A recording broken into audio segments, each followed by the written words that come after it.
What's going on, guys? Welcome back to another video. In this video, we are going to be answering a request from my last video. So if you guys haven't seen it, it's not a tutorial. It's just a thank you for bringing me up to 50 subscribers. But now to get on what we're doing for this video. We are going to be making or remaking the prison game. In this episode, we're just going to be creating the team choose system and the camera system. So before we do this, we should probably just get a good feel for the actual game. That way we can replicate it the best that we can. Alright, so here it is. Guess this is the game he wanted me to recreate. I'll go with prisoners.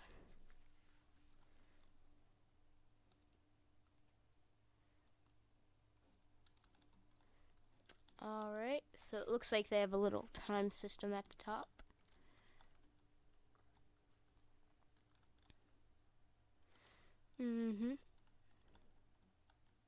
First things first, you obviously are going to need a map. Because if you guys are going to actually be making this a game and publishing it, do not use the actual map. Because that can get copyrighted. Just make your own map. Don't copy their map like I did. Alright, and you're also going to need a GUI.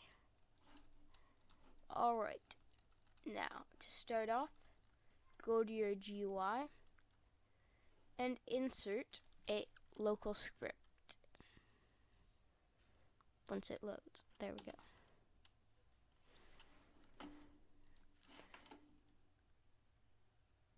Wow, it's really laggy. Alright. Now, inside of replicated storage, insert two remote events. One named Team Prisoner and one named Team Police. And then insert a regular script into server script service.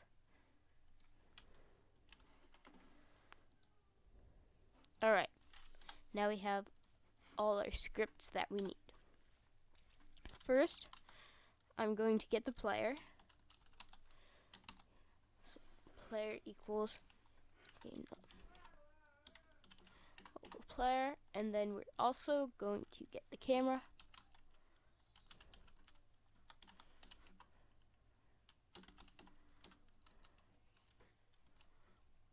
Alright, now we're going to go camera dot camera type equals enum dot camera type dot scriptable camera dot cframe equals game dot workspace. And for this, inside of your maps folder, I just inserted a camera folder, and in there I added in a start camera. And as you can see, I put it where I want the player to start looking through. So if you want him to be looking at the prison, you put the part facing your prison. If you want him to be just looking at grass or wherever you want the camera to be looking, you just got to put this part there and make sure it's anchored. And then you need to make the camera C-frame equal the C-frame of that part. So then we got to go find the part.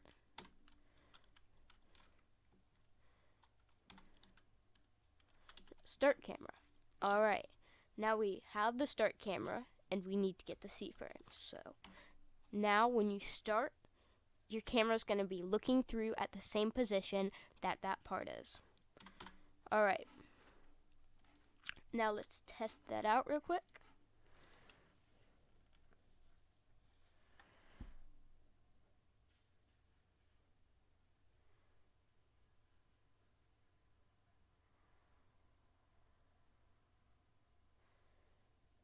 Alright, and as you can see, it didn't work because we forgot to add in a wait function. Because we're telling it to do something before the camera has even loaded in. So for this, just add in a wait. I'll make it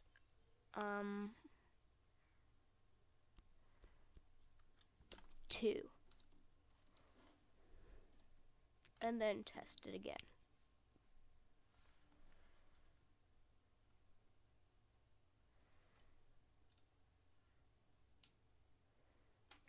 Just wait, and as you can see, our camera is now viewing what the outside area is viewing. So next we're gonna need to code these buttons. So let's go script.parent.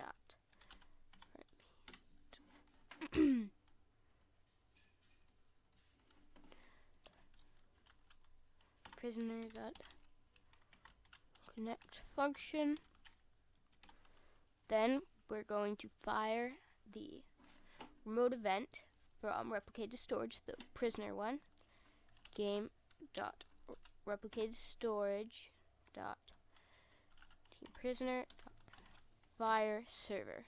Alright, so now the server, so now when you press the button, it's gonna fire the server.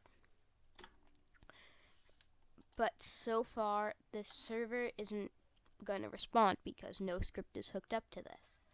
So what we need to do is inside of our regular script, insert game.replicated storage dot team prisoner dot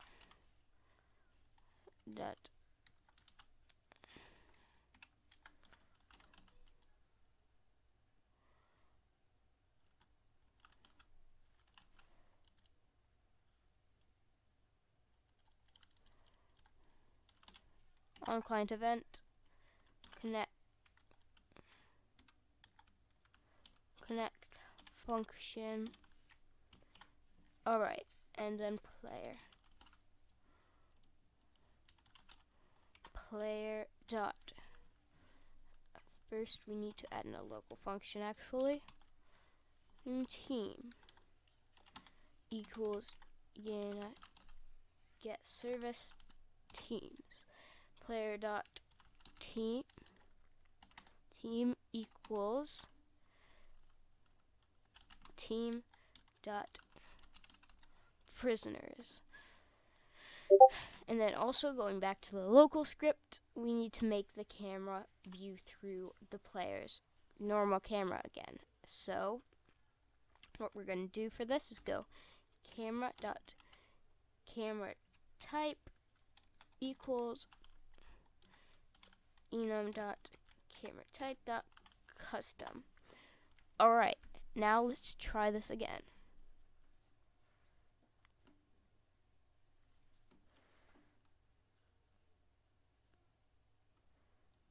Alright, so as you can see, we have the same option. Now let's see what happens when you press the join prisoners. Alright, so as you can see, it changed my team to prisoners, and now I'm viewing through my player. Next, we don't want to be seeing the GUI after we spawn, so I'm going to make it not visible after you press the button. So let's go script.parent.visible equals false. So it'll no longer be visible once you press the button. Now, let's go into the regular script, duplicate this, and change it from team prisoner to team police. And then change this from prisoner to police. Alright, once you change both these, go back into your local script, change this here, and put it down here, and change this prisoner to police. And just in case you didn't realize, you're going to need to have these teams for this to work. If you don't have these teams, it's not going to work, so don't bother. Alright. And change this from prisoner to police. Alright, let's try again, except this time try and join the police team.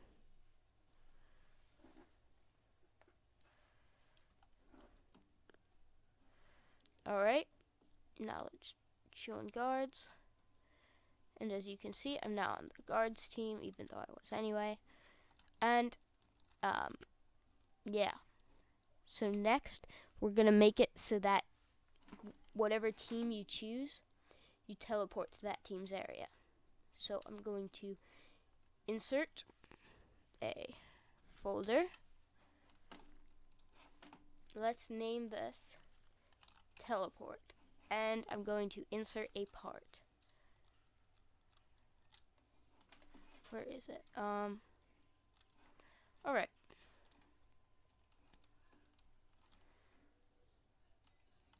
Let's bring this into the police area. Let's say right about there.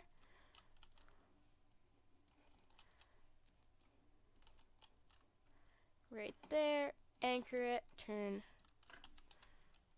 camouflage off and transparency 0. And I'll rename it police. And then put that inside of the folder, then duplicate it. Bring this over to the area you want your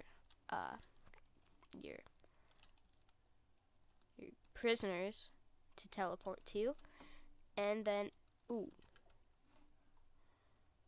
rename it to prisoner.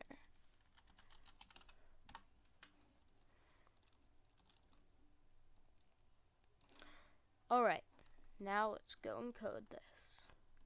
So when you press the prisoners button, it needs to teleport you. So player dot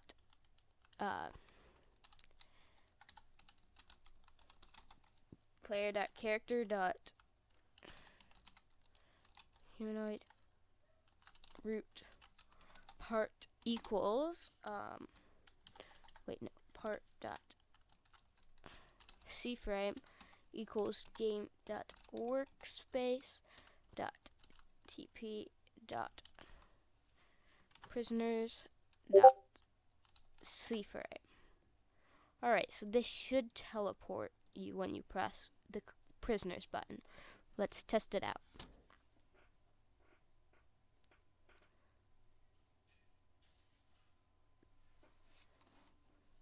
Alright.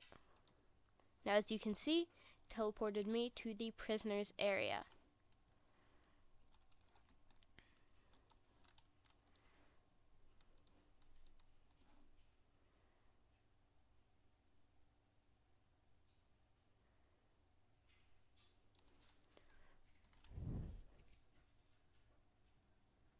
Alright, so we're still missing spawns. So I'm going to insert another folder and name it spawns. And let's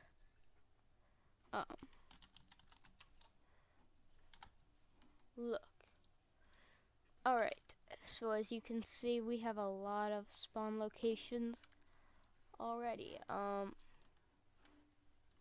Don't even know where this is.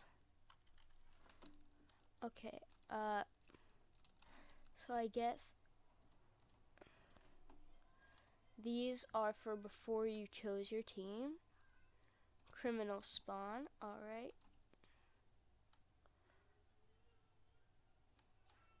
The guards.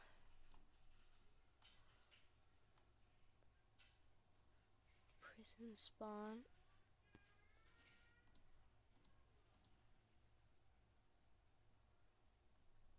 Alright.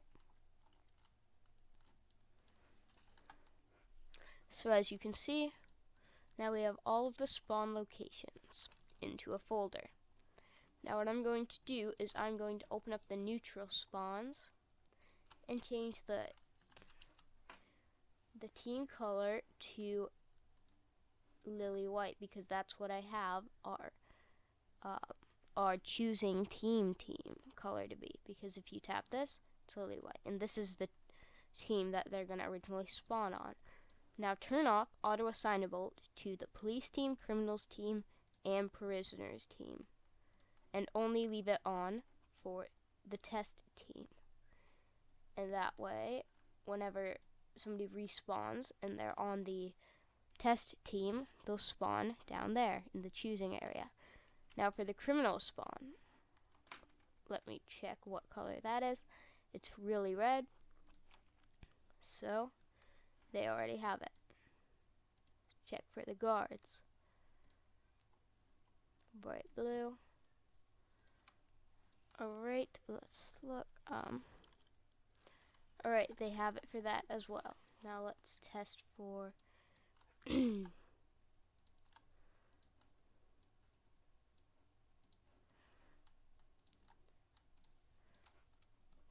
for this area. Bright orange, is that the same color? Neon orange. Alright, so let's change this to neon. Alright.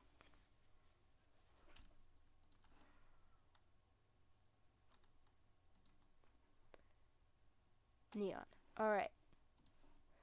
So now all the spawns should work and they're all set. Signable except for that one. Alright. So now when we play, we're going to be on the test team, and then we get to choose what team we want to be on.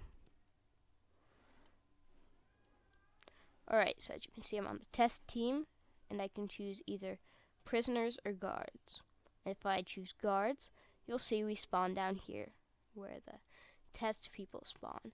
Now, the problem is, because we never coded the teleportation for this team.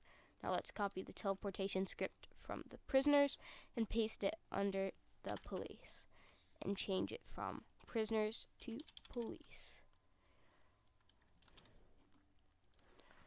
Alright, now if we join the police team, it'll teleport us to the police area.